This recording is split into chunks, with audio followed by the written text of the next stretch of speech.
my name's Rich Harrington, and welcome to this week's edition of Photoshop for Video. If you joined us last week, we prepped our images in part 1. We went in and we removed the skies, and then we took a series of cloud photos and stitched them together using Photo Merge. Today, we're going to switch on over to After Effects and combine these. Now to do this, you're going to need After Effects that has 3D cameras, so really After Effects 6 or later. Let's jump on in. I've launched After Effects, and I'll double-click in the project window to bring up the Import dialog box. I'm going to grab first the 3 Photoshop documents we made and import those as composition files. That works great, and we'll choose Open. Next, I'll bring in that cloud layer we made. Let's just step up there. There it is, and I'll hit Open as a piece of footage. Now, once these are in, it's pretty simple. We're going to use the Photoshop imported compositions, add the new sky behind it, and then use a 3D camera to create a sense of perspective and motion. Here's how. We'll start with our first castle here. A quick double click will open it up. And let's go ahead and zoom this down so it fits in the window. What I'm going to do is switch my composition settings so it actually fits my normal broadcast spec. So let's go to Composition Settings, and we'll do this as a standard definition broadcast, NTSC D1. Set a duration of 15 seconds and click OK. You see there that only this much of the picture will normally show within the scene. Let's go ahead and make that a 3D layer by clicking the cube icon, and we'll drop the cloud photo down behind. Those clouds are much higher resolution. If we change the color here, a quick right click on the purple, we'll set that to red. Makes it a little easier to see. We've got lots of information there to work with, and that's one benefit of having that larger image. Let's go ahead and add the 3D camera, Layer, New, Camera, and we'll use the standard preset of a 50mm lens. I'll click OK, and to make this easier, we're going to switch this to a 2-camera view. Now, by setting the views to 2 views, this will give you 2 comp windows essentially. In one, we're going to set it to camera view, and that'll show us what's happening through the viewfinder. The other one, I like to use a special view that's really like a God view. So on the left here, we'll click on the left side, I'll set this view to be active camera. Click on the right-hand side, and we'll change this to Custom View 1, which is 45 degrees to the left and 45 degrees up. Let's make sure both layers are 3D layers, and you get a good idea of what's happening. If we zoom in here on the right, the period key will zoom in. It gives you a good idea. You actually see the 3D camera and the 2 layers. Let's go ahead and move things around a little bit in 3D space here. I'm going to select the clouds layer and hit P for position, and then move that back along the Z-axis so it's a little bit further away. There we go. You just want to get a little bit of separation between the 2 layers.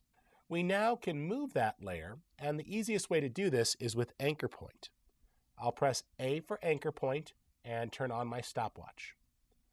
Now, let's go ahead towards the end of the composition and slide this along the horizontal axis. There we go. And the clouds drift on by.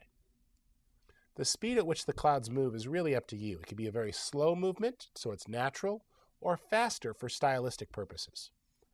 Now I want you to notice one thing here. We have some decimal points. If you import an image that's an odd number of pixels, you're going to get a half pixel for your anchor point or position. You'll want to get rid of that because the half pixels really cause problems. You get sub-pixel resampling. So let's go ahead here and we'll just remove that decimal point. And we'll do the same here for the next layer. And let's check our first frame as well. Move to the first keyframe, and we see we have that there too.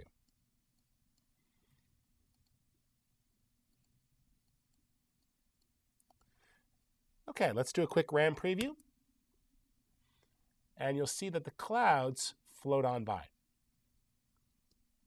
That seems to be moving at a nice speed. Fast enough for style, but not too fast that it's distracting. I'll now grab my 3D camera, and we're going to do a little bit of a move. Twirl down transform, and the 2 things you'll use the most are going to be position and point of interest.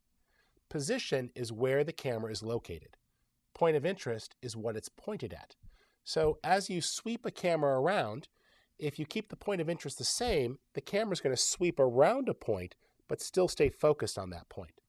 You can animate both. The key here is to know that you can control them separately, and this creates a more natural looking movement. Let's go ahead and adjust the position here.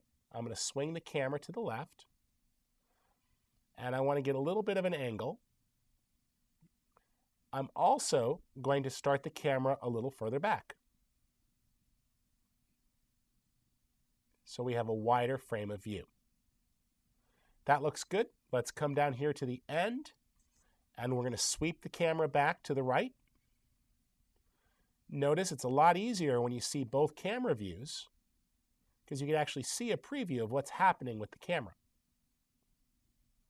And we'll go ahead and pull the camera back a little bit, so it's got a wider frame of view.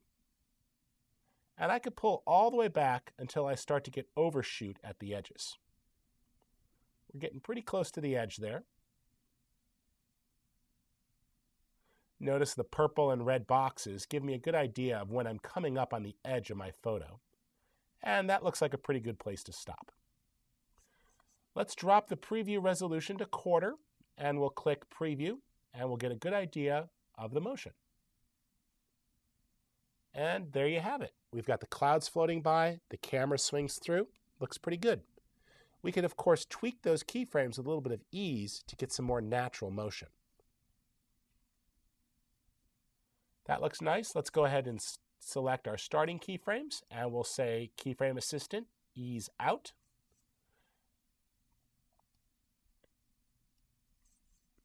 And I'm going to tweak the point of interest here a little bit. Let that drift a little to the left.